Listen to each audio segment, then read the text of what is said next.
함께 말씀 보도록 하겠습니다. 오늘은 시편 42편의 말씀입니다. 시편 42편입니다. 네, 제가 가지고 있는 성경 구약 832페이지에 있습니다. 832페이지 시편 42편 1절에서 11절까지의 말씀. 네, 시편 42편 1절에서 11절까지 우리 함께 교독하시고 11절을 함께 복독하도록 하겠습니다. 하나님이여, 사슴이 시냇물을 찾기에 갈급한 같이 내 영혼이 죽을 찾기에 갈급하니이다. 내 영혼이 하나님 곧 살아계신 하나님을 갈망하니 내가 그에게 나가서 하나님의 얼굴을 보리라. 사람들이 종일 내게 하는 말이 내 하나님이 어디 있느냐 하오니 내 눈물이 주야로 내 음식이 되었도다. 내가 전에 승리를 두려워하는 자와 들리며 누군가 감사의 소리를 내며 그들을 하나님의 집으로 인도하였더니 이제 이 일을 기억하고 내 마음이 상하는도다. 내 영혼아, 내가 어찌하여 낙심하며 어찌하여 내 속에서 불안해하는가. 너는 하나님께 소망을 두라. 그가 나타나 도우심으로 말미암아 내가 여전히 찬송하리로다. 내 하나님이여, 내 영혼이 내 속에서 낙심이고 내가 요단강과 hermon과 이스라엘에서 주를 기억하나이다. 주의 폭포 소리에 깊은 바다가 서로 부르며 주의 모든 파도와 물결이 나를 휩쓸었나이다. 낮에는 여호와께서 그의 인자심을 베푸시고 밤에는 그의 찬송이 내게 있어 생명의 하나님께 기도하리로다. 내 반석이신 하나님께 말하기를 어찌하여 나를 잊으셨나이까. 내가 어찌하여 원수의 압제로 말미암아 슬프게 다니냐이까 하리로다. 내 뼈를 치려는 칼같이 내 대적이 나를 비방하여 늘 내게 말하기를 내 하나님이 어디 있느냐 하도다. 내 영혼아, 내가 어찌하여 낙심하며 어찌하여 내 속에서 불안해하는가. 너는 하나님께 소망을 두라. 나는 그가 나타나 도우심으로 말미암아 내 하나님을 여전히 찬송하리로다. 아멘. 네, 오늘은 나를 객관화하자라는 제목으로 함께 말씀을 나누려고 합니다. 우리가 보통 어렵고 힘든 일 가운데 가장 많이 묵상하는 말씀이 바로 이 시편인 것 같아요. 그죠? 시편을 보면 참 어쩜 우리의 이런 마음을 잘 표현하고 있을까, 그런 마음이 들 때가 많습니다. 왜냐하면 시편의 3분의 2가 고통 가운데에서 하나님을 찬양하는 내용이기 때문입니다. 우리가 잘 아는 시편 23편 역시 다윗의 당시 상황을 잘 나타내고 있는데, 첫 번째는 사망의 음침한 골짜기에 놓인 상태입니다. 이것을 찬양할 때는 다윗의 상태는 사망의 음침한 골짜기를 거닐고 있었어요. 두 번째는요, 자기를 죽이려는 원수에게 쫓기고 있는 상태였습니다. 너무나 힘든 상태죠. 그런데 그런 상태 가운데 다윗의 고백은 무엇이라고 합니까? 시편 23편 6절에 이렇게 고백하죠. 내 평생의 선하심과 인자하심이 반드시 나를 따르니니 내가 여호와의 집에 영원히 살리로다. 아멘. 다윗은 지금 비록 죽을 것 같고 지금은 비록 한 치 앞도 보이지 않는 칠흑 같은 어둠에 있지만 하나님의 선하심과 인자하심은 내 상황과 상관없이 반드시 나와 함께 계시고 그 인도하심이 자신을 여호와의 집으로 이끌어 영원한 생명으로 살게 하실 것을 고백하는 것입니다. 즉 지금의 상황이 절대 자신을 넘어뜨리지 못함을 하나님 앞에 고백하는 것이죠. 우리 군우님들도 이런 고백이 날마다의 삶 가운데 있기를 축원합니다. 아멘. 오늘 본문이 시편 42편을 보면 소 제목 위에 제2권이라고 쓰여진 것을 볼 수 있을 것입니다. 시편은 총 5권으로 되어 있습니다. 그래서 42편부터 72편까지가 제2권에 속합니다. 1권의 특징이 다윗의 시라고 한다면 바로 2권의 특징은 고라자손과 다윗 그리고 솔로몬의 시로 이루어져 있죠. 그럼 42편의 소 제목에 등장하는 고라자손은 누구일까요? 고라자손. 그렇죠? 고라자손의 맞서기, 인도자를 따라 부르는 노래라고 소제목이 쓰여져 있습니다.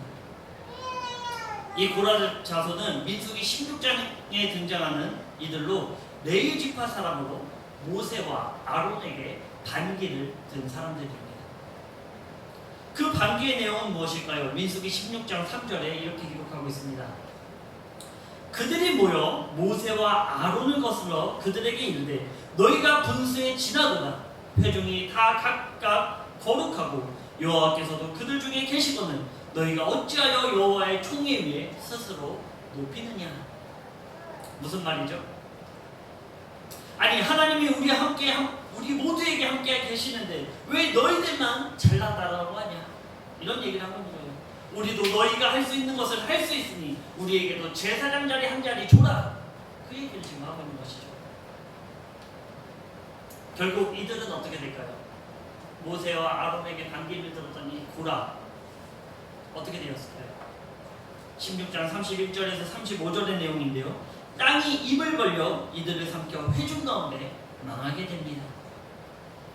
그러나 고라의 세 아들은 당시에 죽지 않고 후대에 이르러 성령 문지기 또 찬송하는 자, 빵 굽는 자 이런 여러 가지 분야에서 하나님을 섬기는 자들이 되었습니다.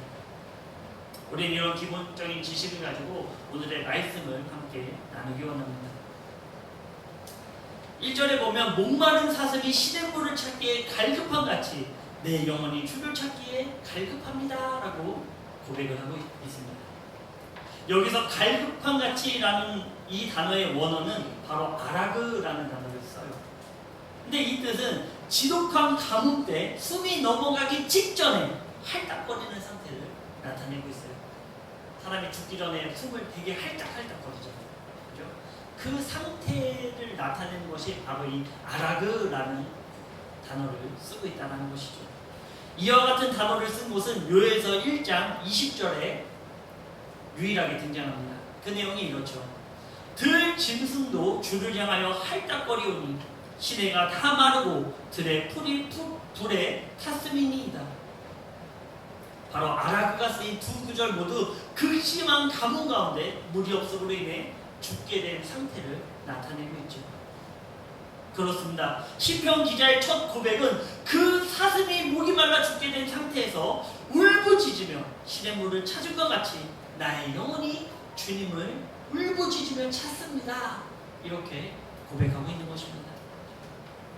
그만큼 이 시를 쓰고 있는 기자는 현재 상상할 수도 없는 고난과 역경 가운데 있음을 우리는 유추해 볼 수 있습니다. 우리가 보통 감당할 수 없는 상황을 맞닥뜨리면 첫 기도의 고백부터 이렇게 나오죠. 뭐라고 얘기합니까? 하나님, 저 좀 살려주십시오. 하나님, 저 좀 도와주세요. 제가 죽겠습니다. 하나님, 저를 만나주세요.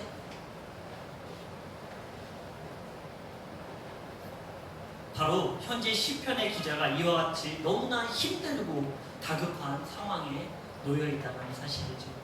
다른 고백할 것이 없습니다. 하나님을 찾습니다. 하나님 도와주세요. 그런데 특이한 점이 있는데 시편 기자는 현재 자신의 문제를 그 문제의 해결을 우선적으로 말하지 않는다는 거예요. 하나님을 먼저 만나는 것에 초점을 두고 있다는 것입니다. 심지어 그 만남을 원하여 죽도록 울부짖으며 찾고 있다라고 고백하죠. 그리고 2절에 이렇게 고백합니다. 바로 이어서 내 영혼이 하나님 곧 살아계시는 하나님을 갈망하나니 내가 어느 때에 나가서 하나님의 얼굴을 배울까. 시편 기자는 왜 극심한 고통 가운데 자신의 문제 해결을 우선 구하기보다는 바로 하나님을 만나는 것에 더 집중하게 되었을까요? 그것은 그 만남 가운데 소망이 있기 때문입니다. 그 만남 가운데 자신의 나아갈 방향이 거기 있기 때문입니다. 4절에 이렇게 고백하고 있죠.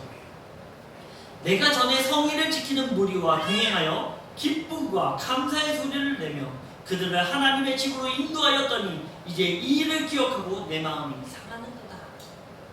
전에는 하나님을 섬기는 공동체와 함께 하나님의 집에 들어가 예비하며 기쁨의 제목과 감사의 제목으로 넘쳐났는데 지금은 그 일을 기억이나 하고 있으니 자신의 마음이 상한다라고 고백한 거죠. 예전에는 참 좋았는데 내가 참 예전에는 하나님의 성전에 올라가서 기도하고 예배했는데 많은 무리들과 함께 하나님을 찬양했는데 지금은 그 어디에도 나의 공동체는 존재하지 않고 나의 성회는 존재하지 않고 이렇게 낙담해 있구나, 이렇게 고백하고 있는 거예요. 하나님을 만나는 삶 가운데 감사가 있었습니다. 또 기쁨이 있었습니다. 즉 소망이 그 가운데 있었다는 것이죠. 하지만 어떤 이유에서인지는 몰라도 현재 자신은 하나님과 떨어져 그 소망을 바라볼 수 없는 상태에 놓여 있는 것을 고백하고 있는 것입니다. 내가 예전에는 하나님과 함께 했는데, 내가 예전에는 하나님을 잘 섬기고 믿었는데 지금의 나의 상태는 왜 이렇게 멀어져 있는가? 왜 나는 그 소망을 잃어버렸는가? 이 얘기를 하고 있는 것이죠. 그러니 그 처지가 어떻습니까? 그 시편 기자의 처지가 어떻습니까? 3절입니다. 사람들이 종일 내게 하는 말이 내 하나님이 어디 있느냐 하오니 내 눈물이 주야로 내 음식이 되었도다. 여기서 내 하나님이 어디 있느냐 하는 것은 하나님의 존재를 확실히 믿고 말하는 것이 아니죠. 단지 조롱하기 위해서 이야기하는 것입니다. 다르게 말하면 이런 거죠. 거봐라, 하나님이 어디 있냐? 하나님은 안 계시니 정신 차리고 살아라. 신이 어디 있어? 네 자신을 믿고 살아라. 이 얘기를 지금 하고 있는 것입니다. 그런데 이 조롱거리 앞에 할 수 있는 일이 아무것도 없습니다. 사람들이 조롱을 하죠. 요즘에 사실 코로나로 인해서 많은 조롱을 받고 있습니다. 할 수 있는 일이 그렇게 많지 않은 것 같아요. 그리고 살아계신 하나님을 주머니에서 꺼내서 보여드릴 수도 없고, 참 이런 조롱거리 가운데 우리가 할 수 있는 일은 눈물을 흘리며 하나님께 기도하는 것. 하나님, 우리의 처지를 돌아봐 주시기 바랍니다. 조롱하는 그 사람들조차도 우리가 사랑하며 그들을 위해 기도하기 원합니다. 또 그들을 위해 우리가 배려하기 원합니다. 우리가 배려해야 돼요. 세상 사람들은 믿음이 없기 때문에 우리가 배려해야 되는 것입니다. 우리가 그들을 위해서 철저하게 거리 유지도 하고 철저하게 마스크도 쓰고 또 예배 가운데 조금 공예배를 제외하고는 조금 모임을 자제하고, 이런 것이 바로 하나님이 원하는 뜻일 수 있다는 것이죠. 그렇습니다. 이 조롱거리 앞에 할 수 있는 일이라고는 분하여 눈물을 흘리는 일이 전부라고 시편 기자는 고백합니다. 이것이 소망을 바라볼 수 없는 자가 할 수 있는 전부입니다. 소망이 없는 자는 눈물을 흘릴 수밖에 없어요. 그러기에 시편 기자는 그 기쁨과 감사 그리고 소망의 근원, 즉 생수의 근원 되시는 하나님을 먼저 찾고자 하는 것입니다. 내가 하나님이 없으니 너무나 할 수 있는 것이 아무것도 없다는 거예요. 하나님이 내 안에 없으니, 나에게 그 소망이 없으니 내가 기쁨과 감사를 잃어버렸다는 것입니다. 하나님이 나와 함께 있을 때는, 그분을 찬양할 때는 내가 기뻐했는데, 내가 감사했는데 그 제목을 잃어버린 건 아죠. 우리의 삶도 이와 같습니다. 살아가면서 평탄한 길을 걸어가면 참 좋을 텐데 생각지도 않은 어려움이 우리 앞에 놓이게 되죠. 정말 속이 타들어가고 자존심이 상해 누구에게도 말도 못하고 혼자 마음이 낙심하여 죽을 것 같은 상태에 놓일 때가 있다는 것입니다. 그런데 그때 우리의 반응은 현상에 집중하는 것입니다. 어떤 현상에 집중하죠? 시험에서 떨어지고 사기를 당하고 장사가 잘 되지 않고 관계가 나빠지고 자녀들이 엇나가고 사업이 어려워지고 사고를 당하고 병에 들고, 그러면서 어떻게 기도를 합니까? 사업이 잘 되게 해주십시오. 시험에 합격하게 해주십시오. 장사가 잘 되게 해주십시오. 자녀들이 빠르게 성장하게 해주십시오. 병이 낫게 해주십시오. 또 관계가 좋아지게 해주십시오. 우리는 보통 현상을 중심으로 기도하게 됩니다. 나에게 일어난 그 현상을 바라보면서 그 현상에 맞게 우리는 기도를 하죠. 뭐 잘못된 건 아니에요. 당연하죠. 우리 인간의 모습은 당연히 현상에 집중하게 되어 있습니다. 그런데 하나님이 말하시는 것은 무엇일까요? 그 현상에 집중하는 것을 원하실까요? 오늘 말씀을 잘 보면서 하나님은 과연 어떤 모습을 원하는가? 하지만 오늘 말씀의 시편 기자의 고백처럼 현상이 먼저가 아닌 그 현상의 주체이신 하나님과의 관계가 먼저라는 사실입니다. 하나님과 나의 관계가 온전히 회복되는 것, 그것이 바로 목마름을 해결할 수 있는 생수의 근원을 찾게 된다는 사실입니다. 예레미야서 2장 13절은 이렇게 고백하고 있습니다. 내 백성이 두 가지의 악을 행하나니 곧 그들이 생수의 근원되는 나를 버린 것과 스스로 웅덩이를 판 것인데 그것은 그 물을 가두지 못할 터진 웅덩이들이니라. 생수의 근원을 찾아야지. 근원 없는 곳은 곧 마르고만 맙니다. 당장은 물이 나올 수 있어요. 그런데 그 근원이 없기 때문에 금방 그 물은 마르고 맙니다. 그렇기 때문에 우리는 생수의 근원이신 바로 하나님께 집중해야 된다는 것이죠. 모든 문제의 해결은 그 생수의 근원에 있다는 사실입니다. 제가 몇 가지 안타깝게 생각하는 것이 있는데요. 그 중에 하나가 이렇습니다. 실제로 많이 듣는 고백이에요. 제가 이제 신방을 가서 또 전도를 할 때 아주 많이 듣는 고백입니다. 지금 이런 고백이죠. 사업이 바빠서 예배를 못 드립니다. 제 장사를 해야 됩니다. 장사가 바빠서 예배를 드릴 수가 없어요. 이런 고백들을 하게 되죠. 물론 그럼에도 불구하고 사업이 잘 되고 장사가 잘 되는 경우도 있습니다. 있어요. 이런 경우는 또 다르게 말씀드리고 싶은 부분들이 있지만 이것은 나중에 함께 나누도록 하겠습니다. 일단은 잘 안 되고 여전히 어렵고 여전히 고난 가운데 있는 분들이 이렇게 고백한다는 것이죠. 좀 이런 고백을 하면 잘 됐으면 좋겠는데 뭐 번창했으면 좋겠는데 또 꼭 그렇지도 않다는 거예요. 물론 저는 이렇게 말씀드리죠. 먼저 하나님을 진심으로 예배하시길 바랍니다. 다시 일을 하더라도 그 시간만큼은 꼭 내셔서 예배를 드리시기 바랍니다. 하지만 대답은 오늘 옆에 보이는 빈자리와 같죠. 그런데 반드시 알아야 할 것은 모든 것의 근원이 되시는 분은 하나님 한 분뿐이라는 사실입니다. 오직 하나님 한 분만이 우리의 목마름을 영원히 해결해 주실 수 있습니다. 이것을 믿으시기 바랍니다. 이것이 믿음이라는 사실이에요. 시편 기자는 자신의 힘듦이 어디서부터 시작했나를 돌아보며 자신을 타자화하여 객관화시키기 시작합니다. 객관화라는 것은요, 삼자의 입장에서 자신을 본다는 거예요. 5절입니다. 내 영혼아, 내가 어찌하여 낙심하며 어찌하여 내 속에서 불안해하는가? 너는 하나님께 소망을 두라. 그가 나타나 도우심으로 말미암아 내가 여전히 찬송하리로다. 아멘. 내 자신에게 명령하고 있는 모습을 보게 되죠. 나의 영혼아, 너는 왜 낙심하고 불안해하니? 그러지 말고 하나님께 소망을 둬라. 그분은 나타나셔서 나를 반드시 도우실 것이기에 나는 전과 같이 하나님을 찬양할 것이다. 우리가 현상 가운데 낙심하고 불안한 이유가 무엇입니까? 우리에게 일어나는 일들 가운데 불안하고 낙심하는 이유가 무엇입니까? 그것은 바로 하나님을 바라보는 소망을 잃어버렸기 때문입니다. 우리가 여전히 주님을 찾고 여전히 주님을 예배하며 여전히 주님을 찬양한다면 하나님은 우리에게 얼굴을 돌리실 것이고 빛을 비추어 주실 것입니다. 에베소서 5장 13절에서 14절은 이렇게 고백하고 있죠. 그러나 책망을 받는 모든 것은 빛으로 말미암아 드러나나니 드러나는 것마다 빛이니라.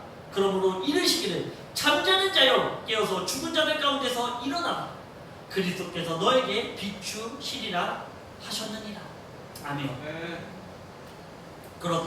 그렇다면 우리는 어떻게 고난 가운데 잃어버린 소망을 찾을 수 있을까요? 우리가 잃어버렸어요. 소망을 잃어버렸어요. 어떻게 그 소망을 다시, 이 똑같은 고난 가운데 우리가 그 소망을 다시 찾을 수 있겠습니까? 그것은 먼저 고난 가운데 나 자신을 객관화시키라는 거예요. 첫 번째는 고난 가운데 죄에 대하여 자신을 객관화시키라는 것입니다. 죄 가운데 나를 삼자 입장에서 돌아보라는 거예요. 나의 죄를. 인간이라는 존재는 자신에게는 너무나 관대합니다. 나는 너무나 관대해요. 남이 하면은 절대 안 되는데 내가 하면 가능합니다. 이것이 아니라고 하겠지만 실제로 그래요. 너무나 그런 일들이 많다는 것이죠. 그러기에 자신에게 이익이 된다면 그것이 하나님이 싫어하는 일일지라도 강행하죠. 왜? 나에게 이득이 되기 때문에. 그렇다 보면 자연스럽게 하나님과 멀어지게 됩니다. 왜냐하면 그 현상이 주관화되어 자신 안에 정답은 이미 한 가지로 정해지기 때문입니다. 답정너가 되어버리는 거예요. 그러니 그 한 가지로 모든 것을 타협하고 맙니다. 타협하기 시작하죠. 나는 괜찮아. 하나님이 나는 이 정도는 봐주실 거야. 시편 기자는 6절에서 7절에 자신의 죄로 인한 하나님과의 멀어짐과 또 그것으로 시작한 고난을 고백하고 있습니다. 헤르몬과 미실사는요, 예루살렘에서 이스라엘 영토로 봤을 때 예루살렘, 하나님의 성전이 있는 예루살렘에서 가장 멀리 떨어져 있는 것을 말하고 있어요. 바로 이것을 고백하는 이유가 무엇입니까? 나의 상태가, 나의 영혼의 상태가 현재 하나님과 멀리 떨어져 있다는 것이죠. 바로 생수의 근원 되시는 하나님과 멀어진 죄를 스스로 객관화시키기 시작합니다. 내 자신을 바라보게 되는 거예요. 나에게만 관대한 법은 그 어디에도 없습니다. 물론 정의롭지 못한 세상은 물질이라는 것으로 인하여 어느 정도 있겠죠. 하지만 정의로우시고 공의로우신 하나님은 모든 사람에게 동일하십니다. 그러기에 죄에 대하여 스스로를 객관화하시길 바랍니다. 내 자신의 삶자 입장에서 바라볼 줄 알아야 돼요. 내가 뭘 잘못하고 있나? 하나님의 말씀에 비춰봐서 내가 무엇을 잘못하고 있나? 나는 무엇 때문에 하나님과 멀리 떨어져 있나? 이것을 바라보시기 바랍니다.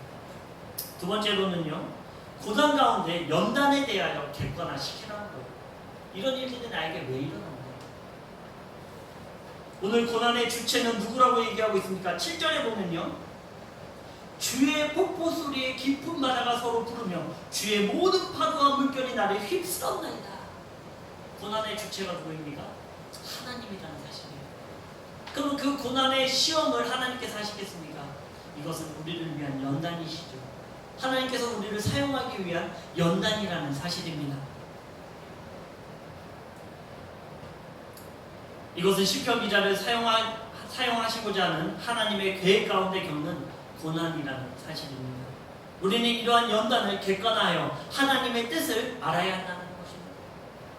그럴 때 낙심하지 않을 수 있고 불안해하지 않을 수 있는 것입니다.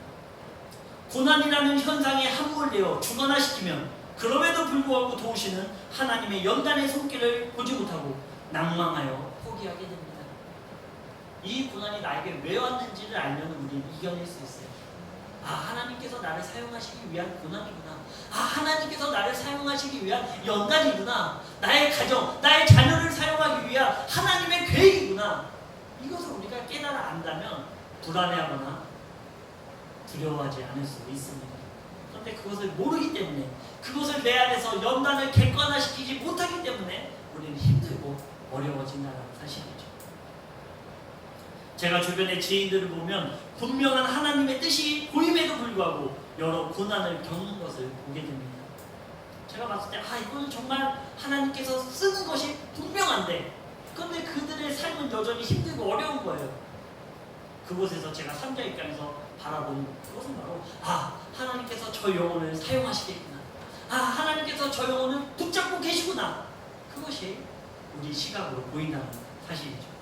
근데 본인은 참 모르더라고요. 본인은 몰라요. 참 신기하죠.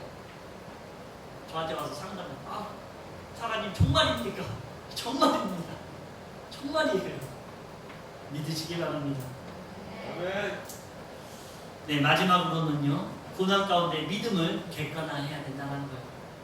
결론적으로는요, 그 믿음을 우리가 삼자 입장에서 바라볼 줄 알아야 돼요. 저는 청년 시절에 친구나 동생들에게 신앙 상담할 때가 많았습니다. 그런데 특히 삶의 고난에 대한 주제가 많았죠. 그런데 저는 뭐라고 강조했을까요? 바로 믿음을 강조했습니다. 믿음을 강조했어요. 도우심을 믿어라. 홍해를 가르시고 광야에서 만나와 물을 주신 하나님을 믿어라. 이렇게 강조했습니다. 그런데 어느 날 저에게 생각지도 못한 어려움이 찾아왔습니다. 저에게 그런 고난이 찾아왔다는 거예요. 그때 제 스스로가 살아계신 하나님을 의심하기 시작했습니다. 다른 사람한테는 믿음을 강조했어요. 믿으십시오. 얘들아, 믿어야 된다. 하나님 살아계시다. 그런데 막상 그 고난이 나에게 찾아오니까 어떻게 됩니까? 하나님 과연 살아계십니까? 하나님 정말 저를 사랑하시는 것이 맞습니까? 그렇게 되더라는 거예요. 그 믿음을 내가 객관화시켜서 내 자신을 바라보지 못하고 있다는 거예요. 다른 사람들은 다 잘 되는 것 같은데 왜 나만 어렵습니까? 이렇게 된다는 것이죠. 타인에게 쉽게 믿음을 고백하게 했는데 막상 나에게 고난이 찾아오니 객관함을 못 시키고 있다는 것입니다. 참 인간이라는 것이 나약하죠.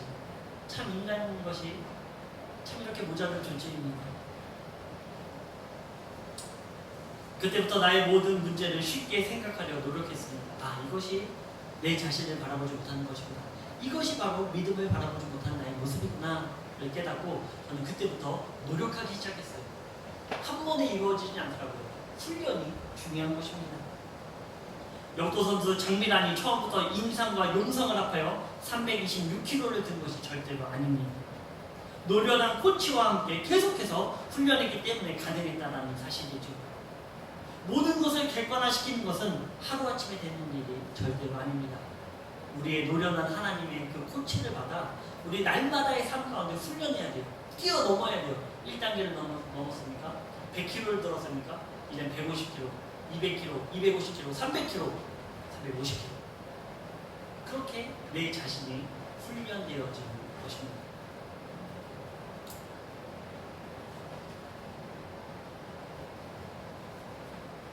그렇습니다. 우리가 타인을 위로하며 살아계신 하나님의 능력을 전하듯 나 자신에게도 이러한 믿음을 객관화시켜야 된다는 거예요. 내 자신을 삼자의 입장에서 바라볼 줄 알아야 됩니다.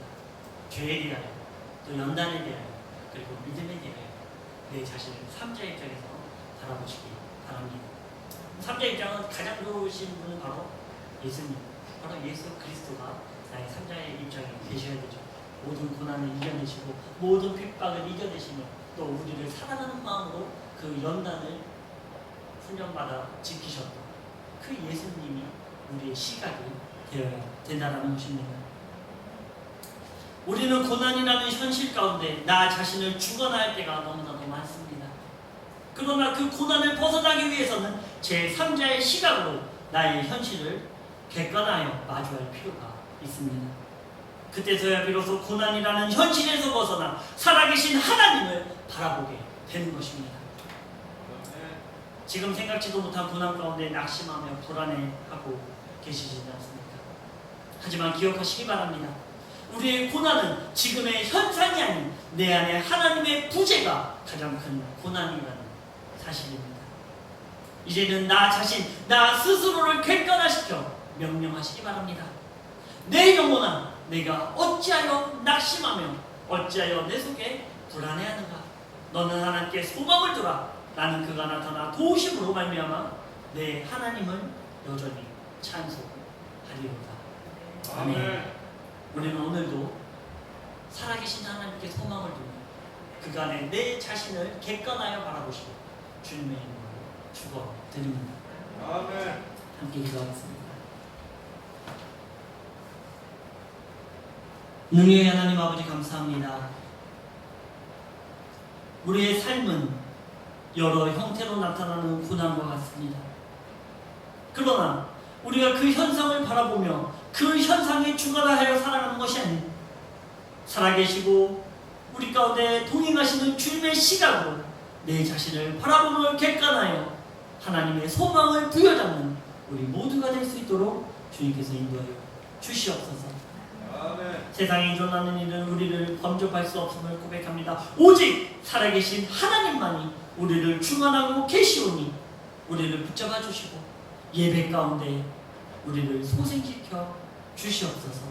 아멘. 저희들 모든 삶 가운데 인도해 주시고 함께 해 주심을 믿사오며 사랑 많으신 예수 그리스도의 이름으로 감사하며 기도드렸습니다.